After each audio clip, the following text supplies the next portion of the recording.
Hey everyone, it's the Koopa Man. I've talked about politics on my channel a number of times. I've criticized both the left and the right while making my own stances clear. That said, you may have noticed that over time this type of content has either declined or been pushed into the background. That's because my political beliefs don't matter all that much in the grand scheme of things and don't define every aspect of who I am. Lately, you see it a lot from our supposed side, whether it's websites like the Lotus Eaters, Fandom Posts, Bounding into Comics, or Park Place, or so-called influencers like Ethan Van Sciver, John Della Rose, Arch Warhammer, Razor Fist, Melanie Mack, Scratchpoint Z, and others who make their anti-woke politics and positions their entire brand and personality. You may find it ironic, especially if you recall that just 10 years ago, the far left, think Polygon, Mary Sue, Anita Sarkeesian, Zoe Quinn, Brianna Wu, and others did the same thing, building their brands around woke social justice. In fact, it was Sarkeesian herself who said that the personal is political, kickstarting what we now know as identity politics. And as if to prove that horseshoe theory is now a law, figures in the anti-woke right are mirroring those same attitudes in every way, right down to it being a dishonest grift for money and a shallow virtue signal to a crowd, all to hide their sins and wretched natures. They even have their own terms like non-binary, bi as in B-U-Y, the act of purchasing something, which sounds like something a soccer mom might say. Heck, they even tend to eat their own just like the social justice warriors did back in the day. Take a recent example. When the latest Grand Theft Auto announced it'd feature NPC pride parades, the reaction was telling.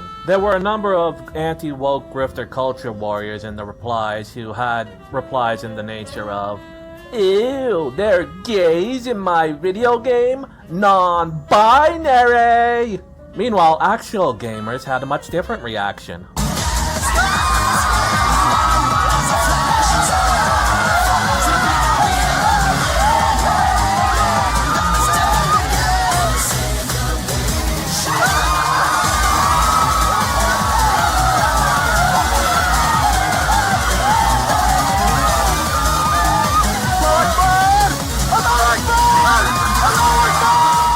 This is how you can tell the difference between those who made politics their entire identity and those who are still capable of having fun.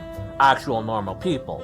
Well, normal gamers, but still. This actually mirrors an incident years ago with another Rockstar game, Red Dead Redemption 2. On that game's release, there were a number of proto-anti-woke voices like Louis Laveau, Nick Fuentes, American Krogan, David Duke, and others. Yeah, you see where I'm going with this. They criticized the game for being quote-unquote part of the woke agenda. Some terminally online folks on 4chan still do to this day. Why? Because there are brown people in the game. And suffragettes. Les gasp! Never mind the historical context, the fact that they were in the setting at all was proof of wokeness to these people. Meanwhile, even Razor Fist, despite his contrarian nature, loved this game. So did a lot of real gamers who weren't terminally online race-obsessed weirdos. But the leftists and feminists, they didn't love the game. Why? Well, because you could do this in it. You see, men are such judgmental prigs. You need us women to help straighten you out. Okay? With us helping. I'm not saying there won't be trouble. I just think we'll do a better job of things. I hope you're right. Good luck. On this. Oh, good.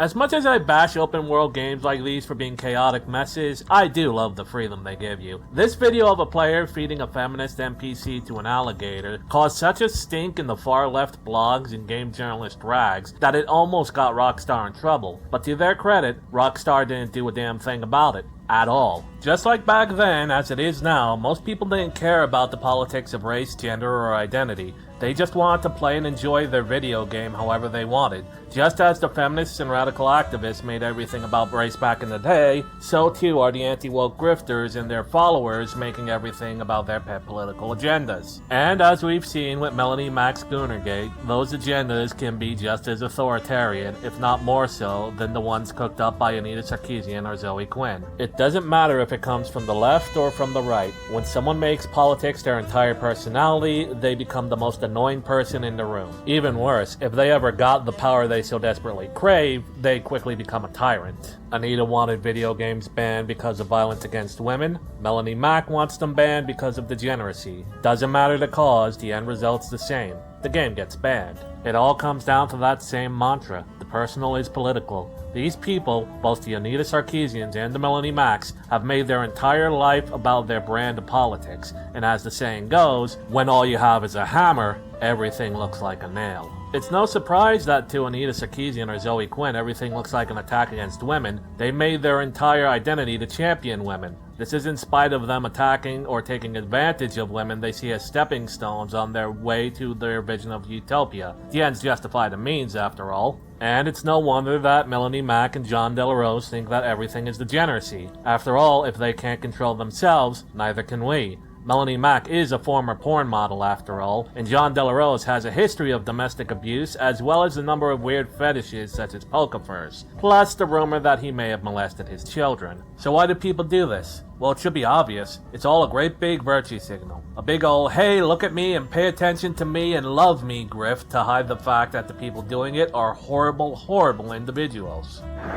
Oh, pay no attention to that man behind the curtain. Part of me theorizes this is a large reason why the VTuber trend has become so popular in recent years. When your choices are being blackpilled and depressed and watching crash out losers like Synthetic Man, What the Egad, Daka Daka, John De La Rose, or Ethan Van Sciver, or a cute anime girl that makes adorable noises, which are you gonna pick?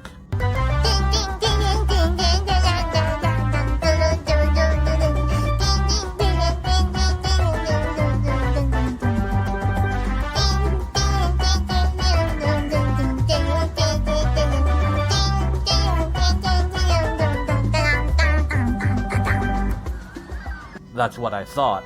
There was a point in this country where it was commonplace rule for families not to discuss politics at the dinner table. This is because, when you get right down to it, nobody really cares or wants to hear it, especially not when they're eating. It was considered taboo to discuss politics in public places, especially with strangers, seen as equal or worse than discussing bodily movements. And while it's now become disturbingly commonplace to discuss politics in this day and age, the attitude still remains the same. People, by and large, don't actually want to deal with it. Unfortunately, politics has become way too common a topic, and many like those I discussed decided to make it their entire brand identity, either the virtue signal to certain groups of people they claim to want to represent, as they fleece them for every wood cent they have on them, or as a desperate ploy for attention to make themselves feel less like the insignificant worms they honestly and truly are. And their followers end up becoming addicted to this mentality, thus spreading the issue even further. But all it does is get normal people sick and tired of the whole damn thing. It's why they have to try to find their entertainment elsewhere. Who cares if Kershaw participated in the quote-unquote right-wing game awards, or that she gave an award to a fictional black character? But because the situation played out like it did, now she has to deal with crazy, politically obsessed weirdos on both sides trying to cancel her. One side accusing her of being a Nazi, and the other side accusing her of being a miscegenation promoting Jewish lolly, despite her avatar having very clear and very well-developed breasts. Yeah, Josh Moon is a blithering idiot, and Kiwi Farms are terminally online weirdos who doxed an innocent VTuber after her real-life mother committed suicide because they thought it'd be funny. They're the last group that should be calling anyone pedos for watching anime or being VTubers, when Josh Moon allegedly covers up threads in his own forum that distribute actual child porn. And that's before getting into all the stuff that's been coming out recently about him, about how he called CPS on a 13-year-old girl's parents to force her to move in with him when he was 20. Honestly, fuck that guy and fuck anyone who defends him or covers up for him. Ugh. Anyway, nobody asked the politics of Inugami Korone because she is a dog. I'm a duck. Okay? We don't need to know her politics because the people watching her just want to watch an anime doll girl play video games. That goes double for games like Claire Obscure Expedition 33 or Doom the Dark Ages. Those games were attacked for being quote-unquote woke for very petty and very trivial things. That didn't stop people from purchasing and playing these games, the same way that John Delarose getting ass mad at Kingdom Come Deliverance 2 didn't stop that game from selling over 1 million copies. People don't care about the petty and trivial politics from people who've become so politically obsessed they turn everything into a political statement. The things that are worthy of being called out are self-evidently so. Anything else is a pathetic reach that makes one no better than the social justice weirdos who came before them. This is why people by and large are turning away from these people the way they continue to turn away from their equals and opposites on the far left. When you have nothing to offer other than your political opinions, which may or may not just be an attempt for you to regurgitate the audience's opinions back at them as a shallow grift for getting money, then you don't have much to offer. Why listen to a bunch of hypocrites scolding you when you can watch a dog say Yubi? こうだこうだこうだユビユビあ、もうちょっと手前かなここねオッケーオッケーはいどうぞユビちょうだいあ、そういうことはいよイエーイ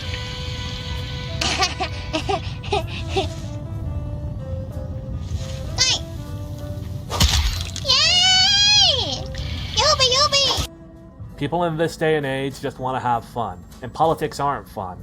That's why people who make everything about themselves politics are just shallow, pathetic losers. They have nothing genuine to offer you, so they're best ignored and left by the wayside.